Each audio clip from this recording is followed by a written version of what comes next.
To have Venus deMars in studio, hot off playing the big stage at No Kings Twin Cities yesterday. Yes. Hello.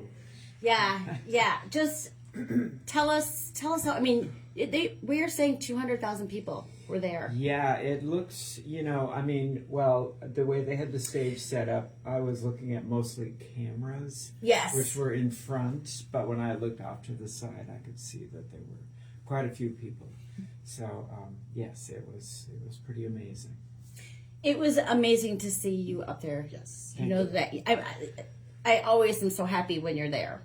I mean, I just think there, and I thought that Liz Winstead gave you a nice introduction. Oh, she did wonderfully. Yeah, I was trying to think of now I got to say something to set up who I am and why I'm here and why I'm singing this song, and it was just like, it's all taken care of.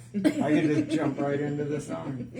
That was really nice. She's good, but your story, you are an icon. You were a trans icon long before anybody was doing any of this. And, I've talked to people who are like, once I met Venus, I felt like, I found my place. Or I took my kid to the show because I knew once they saw Venus, they'd feel they had a place. And to give that gift to so many people, both with your music and just in the way you live your life so authentically. Thank you. We don't really have a choice of how we live our life. We're just born, and then we gotta figure it out. Jane County was, of course, out right before me as an out rock and roller.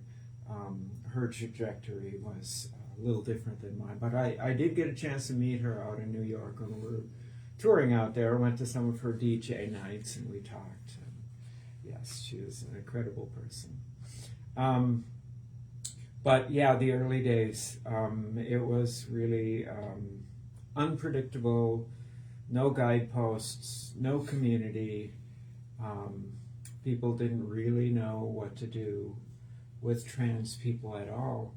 And when I first came out in 1988, the only option I had that I could afford, because there was the PHS here, which I came out to a therapist who was trying to figure out why I was so depressed. And it was that time when I couldn't even admit to myself why I was so depressed. It was the rhetoric. Here's something that's really interesting. The rhetoric that was given to us from society made being trans so shameful that it was impossible to find that when you realize that's who you were, to find the language to understand what to do with that. My fear right now is that's exactly what our government is trying to force back into not letting kids hear about trans people, and it is creating this darkness which will bring back all of that shame. The villainization, seeing us as predators instead of just the people we are, humans. This is the kind of language that I came out under and had to work so hard to find my way out from under that baggage, and very harmful baggage. And a lot of people didn't. It was such an oppressive time. For me, what happened was after I found refuge in a underground support group built grassroots of other people who were trans. Super secret though, very underground. I, being who I was, just couldn't, that wasn't enough for me. I needed to get out. At that time, but I supported what they were doing because it was so helpful for me for that first year. So I actually became part of the board member and worked with them and tried to keep that going and kept my foot in the door with how that organization continued for a good decade after that. But I brought my identity being trans to the art stage because I was a performance artist at that time. before I had the band. And so I was bringing that identity performance into the art stage, which was very new. People didn't know. People were very familiar with the gay movements, and the NEA 4 had been challenged. It was the first chapter of the culture wars, where we were, as a community, LGBTQ, were pushing back. But back then, it was just LG. Yes. But they were effective in doing it, and the arts audience was receptive to that and learning. When I came on there, that was a whole new thing. People, even in the gay community and lesbian community, were unsure of who I was and how I fit. They didn't even see me fitting. I was something else, something completely different. But for me, it was important for me to do that and to be out and to talk. And then when I formed the band, of course, I brought it onto the rock and roll stage and continued with that. So.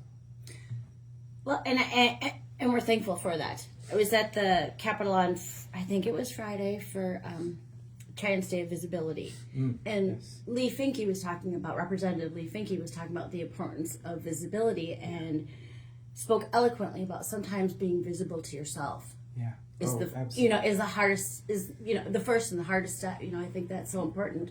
And I think, again, so thankful for the leaders, because there's no way that can be easy. No. When there's not the language, there's not the... You are told since you are a child that anyone who is like you is broken and not worth being alive.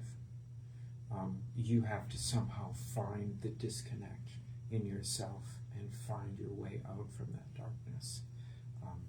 Very, very difficult.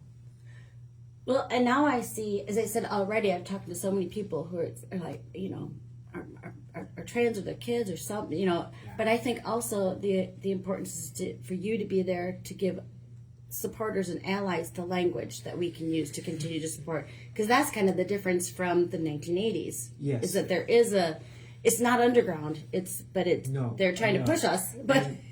And I saw the world change. I didn't think I would.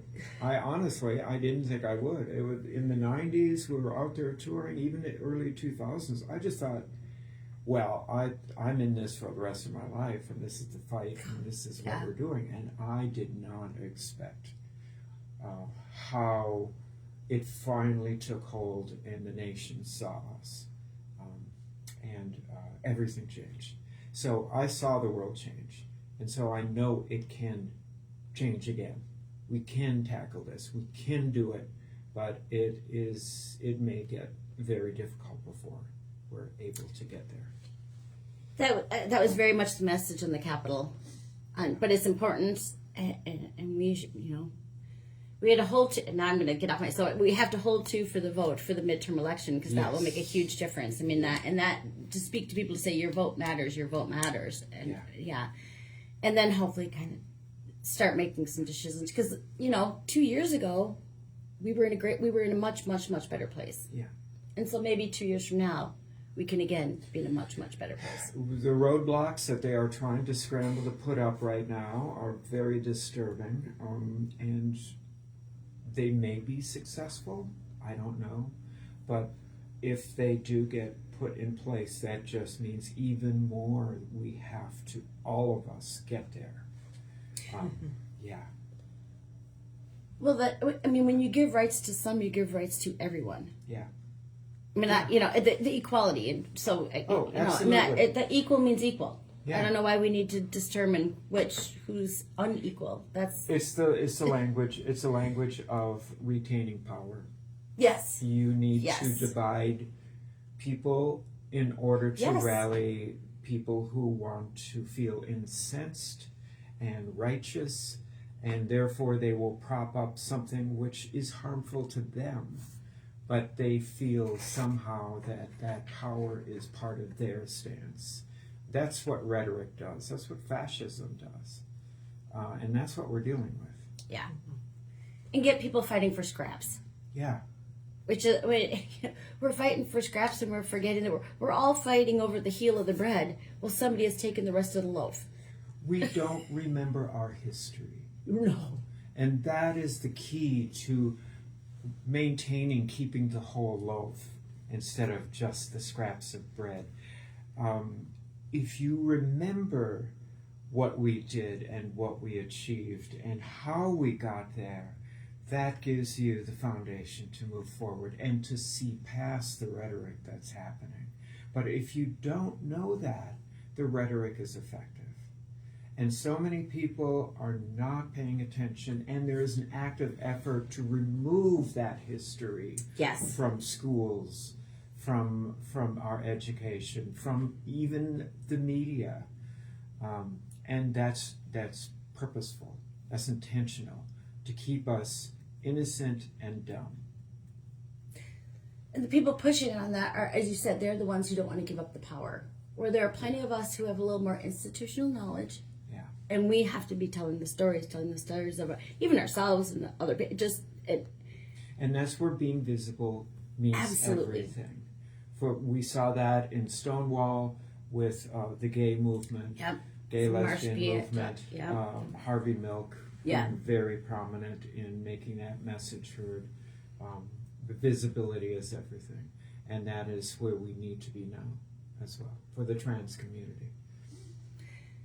That's why my heart was so big seeing you on stage yesterday. Absolutely amazing. Thank you.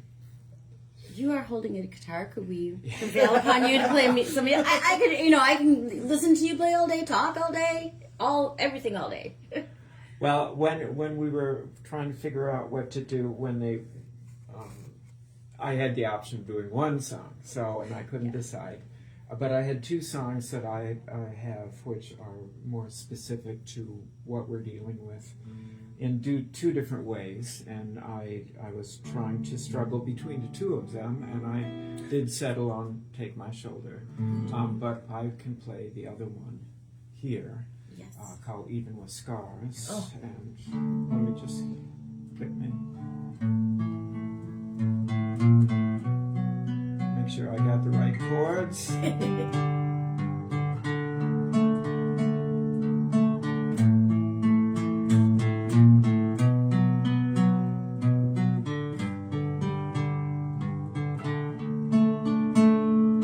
My dream isn't so strange, doesn't take change that you can't manage in your despair.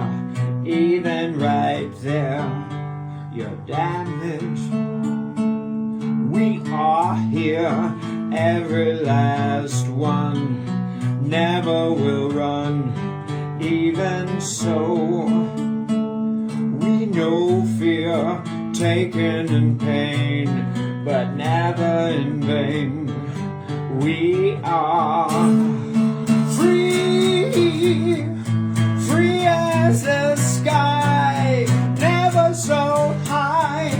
We are free, free as the stars, even with scars. We are.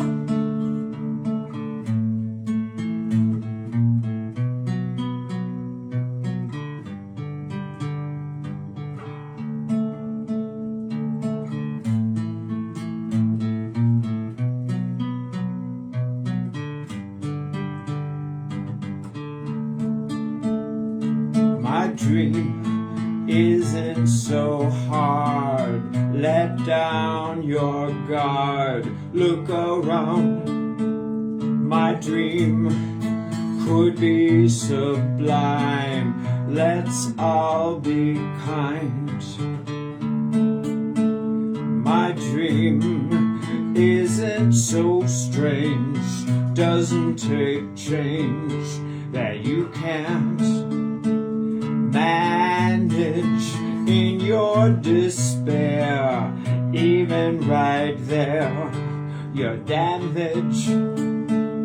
We are here, every last one, never will run. Even Even so, we know fear, taken in pain, but never in vain. We are free, free as the sky, never so high.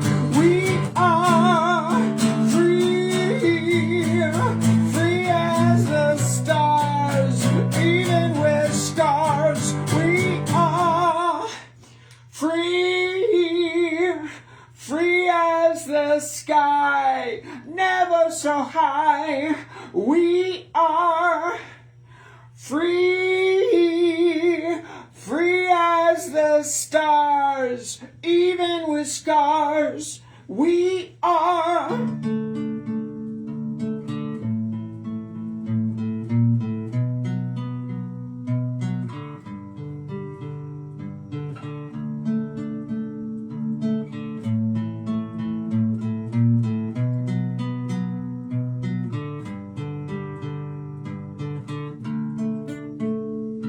My dream isn't so hard.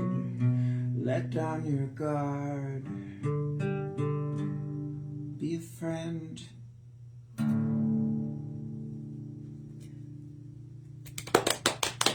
Even with scars, Venus to Mars in studio. In Amazing. studio. Yeah. Some of your music is just chilling and amazing. That would have been another great one for yesterday. Obviously, loved what you did give us. Why did you choose to not do this one? They both have a very similar message. I felt like there's been so much violence happening. Losing Renee Good, Alex Preddy, and just I needed to address that violence. It seemed at the time that was the right song to choose. This song is about survival. Yeah. And managing after the damage.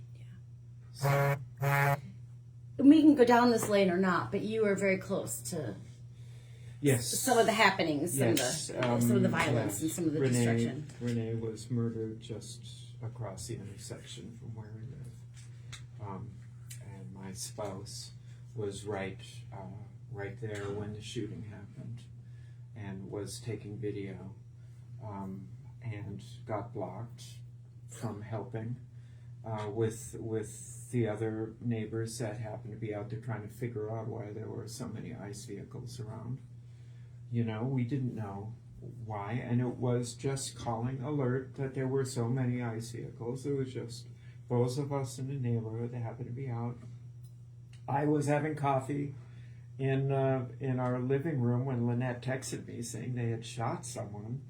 And I ran upstairs and got my clothes on and ran downstairs, put my jacket on, and was out the door. And by the time I got to the corner on the other side of the blockade, not knowing what was happening, and filming everything and filming all of the chaos down the block, I noticed the EMTs doing CPR on someone on the corner. And it dawned on me that was the person that was shot, and that turned out to be Renee.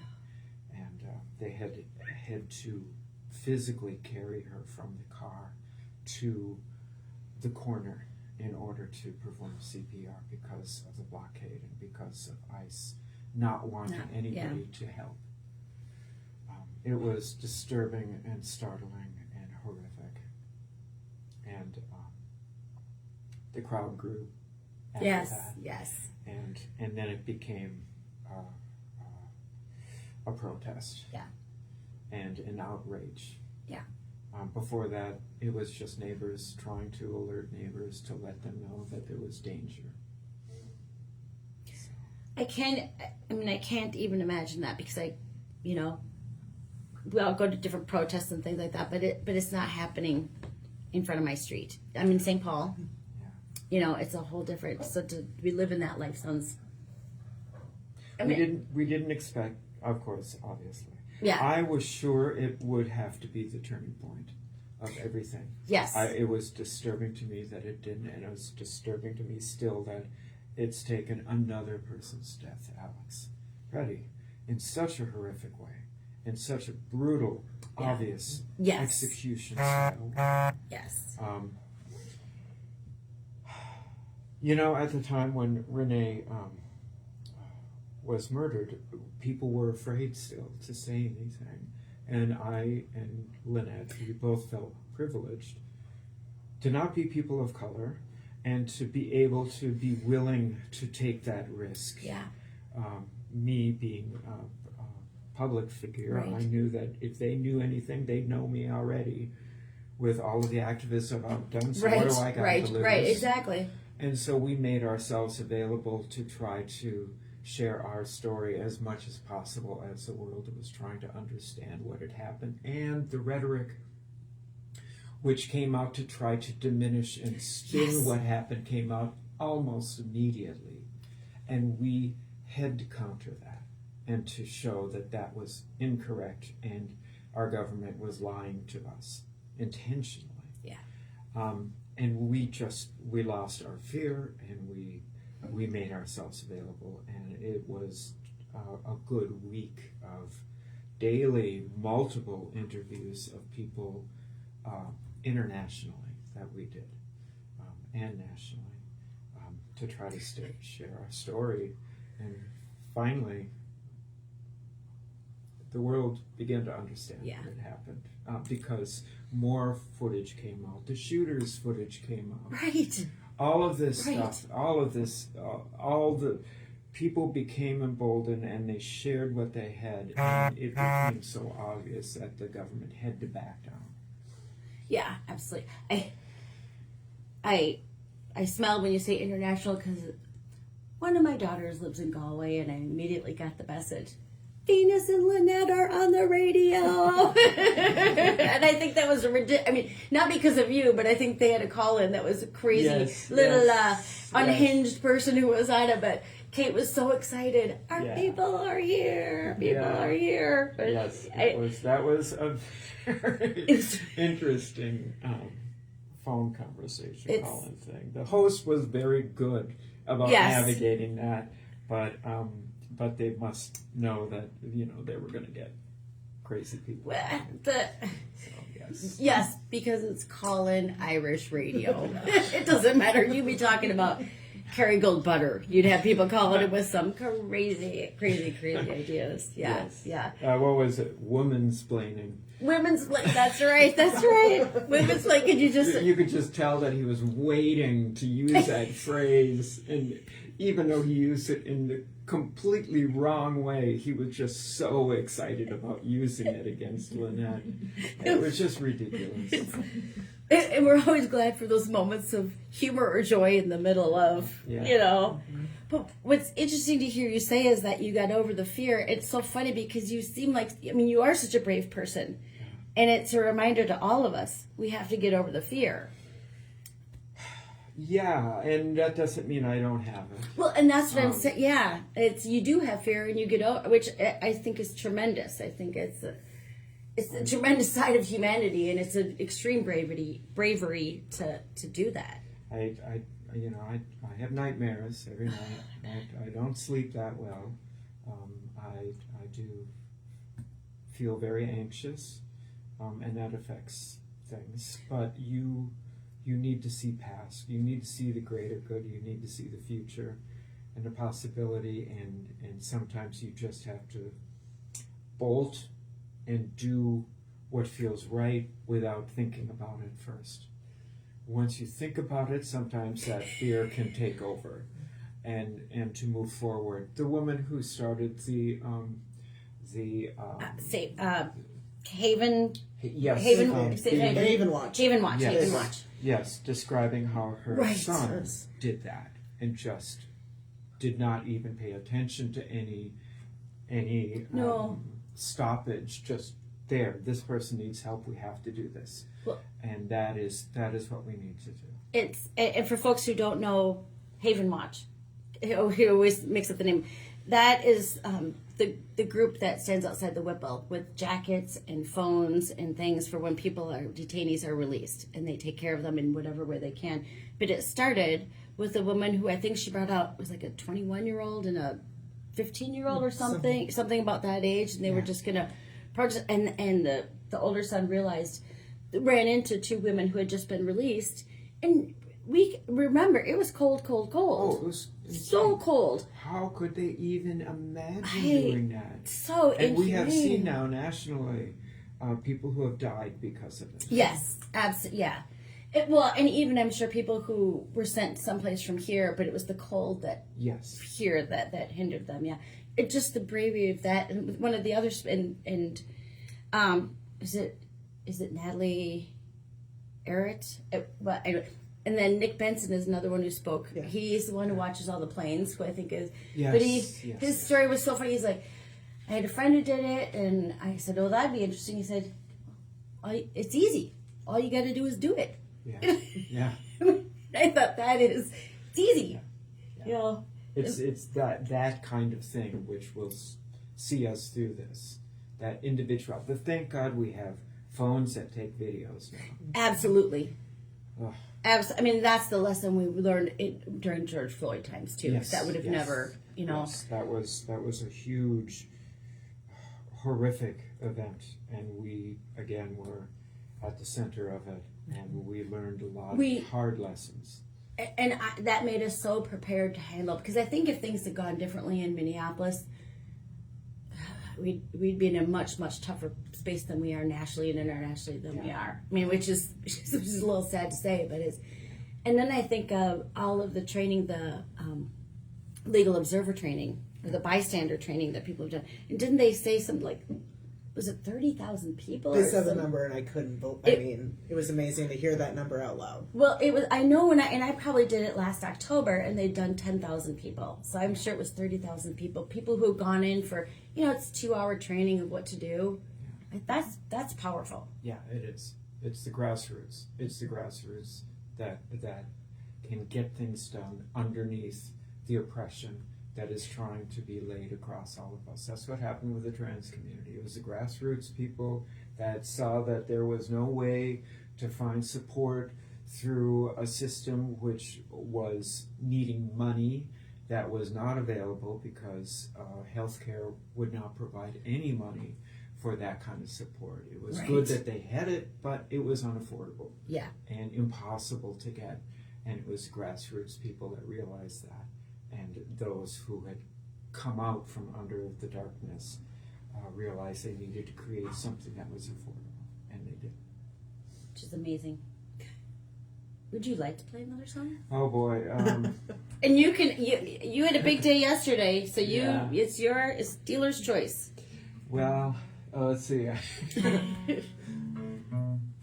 Let me do this one. This one is. My spouse will be angry with me and help me keep track of the time too. But I mean, in a friendly way, she's angry. Yes. This is about trying to get through difficult times, and it's relationship based. Excuse me, more personally based than personally based. We've all been there, yes. And I wrote this quite a while ago, and of course we have quite a rock and roll relationship, which her memoir,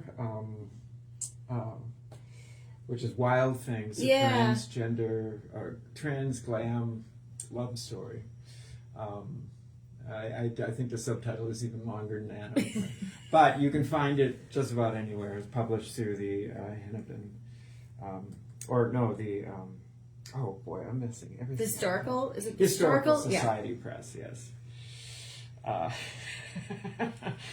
But it's available. You can even get it on ebook. So it's out there. And she describes the rock and roll nature of our challenging relationship, which just under normal circumstances with somebody trying to be a rock and roll person is difficult enough. But then, I'm also trying to transition, and we're trying to navigate that, and it becomes a whole nother depth. And you all have been together 2 days short of forever. Yeah. Well, we got married in 1983, so that's a long time. It's a long time. It's a long time. A dedication to Lynette.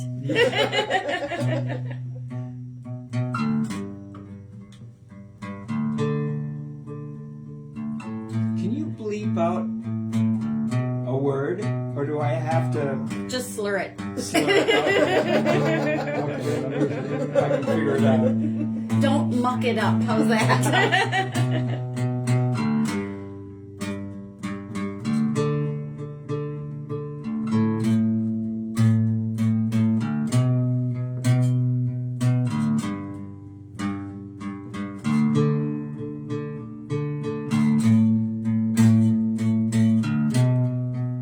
You're crying again, again, again, again.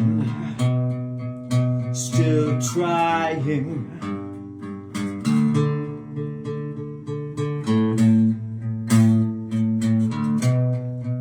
I'm hollow again, again, again, again.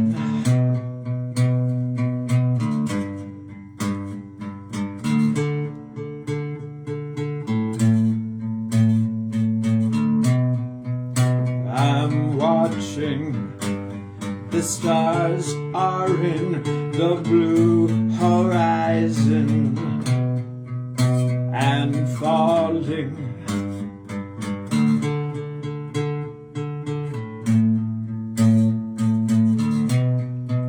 I'm thinking, are stars so distant, seen from Saturn?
You're asking, your heart is breaking, do I love you?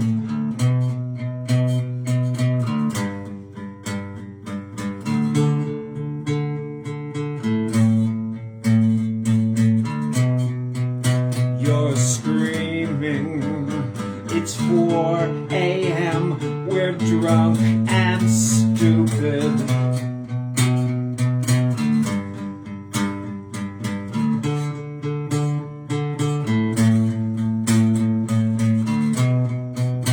White horses are running away from white horses.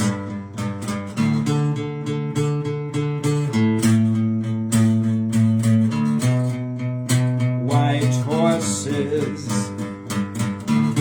are running away from white horses.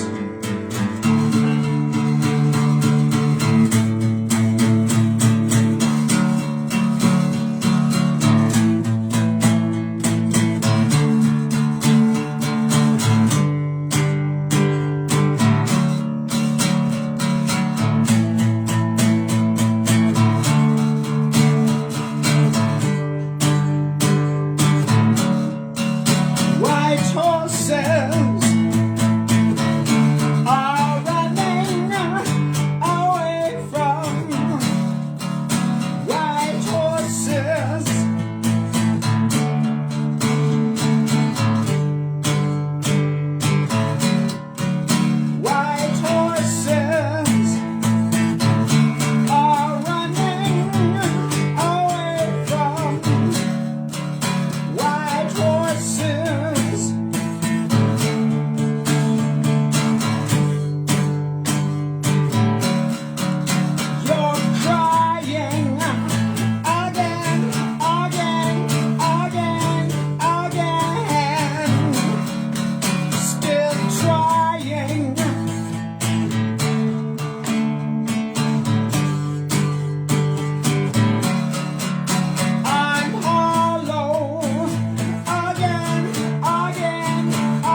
dreaming.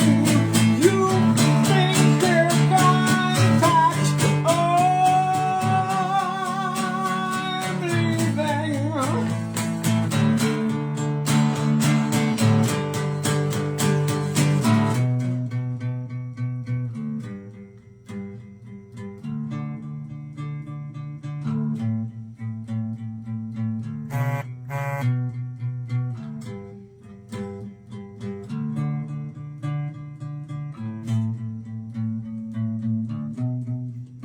White horses are running away from white horses.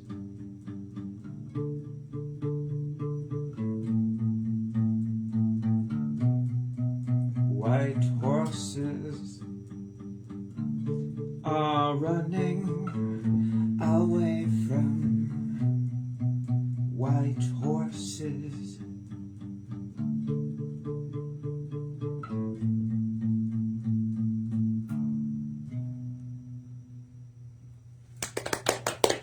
Venus deMars in studio. How are you going to celebrate that show, that wonderful show last night? Oh, well, I think we were already doing that. I did as soon as I got off the stage. Good. Just the relief. I get so nervous before I get on stage. I don't know why. I think other performers have the same thing. For me, I just try to remind myself it keeps me on my toes. The feeling of accomplishment and Yes. getting through it is celebratory in itself. And seeing so many people out there and being able to then go into the audience and watch the rest of the show and just be one of the crowd was incredibly celebratory. And I'm still flying. Yes, with that. of course. So yeah, it's ongoing. Did you get to meet Liz Winstead in the end? No. Oh. The MC. Yes. Yes. Good. And what happened was You thought no, they had all the big names in the Yeah, other tent, yes. we didn't cross paths. Yeah. We were kind of like thinking, well, maybe no, it didn't No. happen. But yes, I was in the audience, Awesome. and I was I was so tall that Lynette was right up there. Yeah. And I went up to let her know, but then I realized I'm blocking like a million people behind me, so I said I got to move back. So I moved back. So polite. To more the entrance to the little nice little pool of standing Zone area right A, in as front we of the might call stage. it, yes. And then when people were beginning to shift and move out,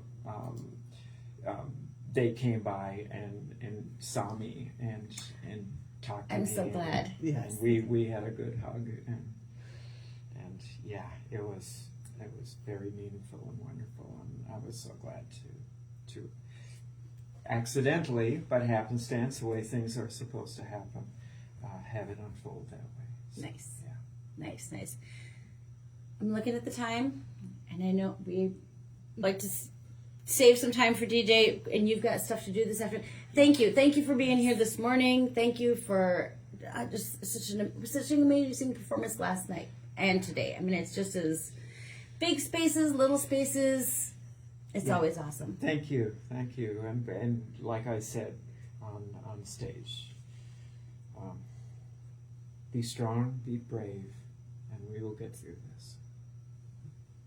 Now we're going to go right into the music because I can't say anything better than that. Thank you.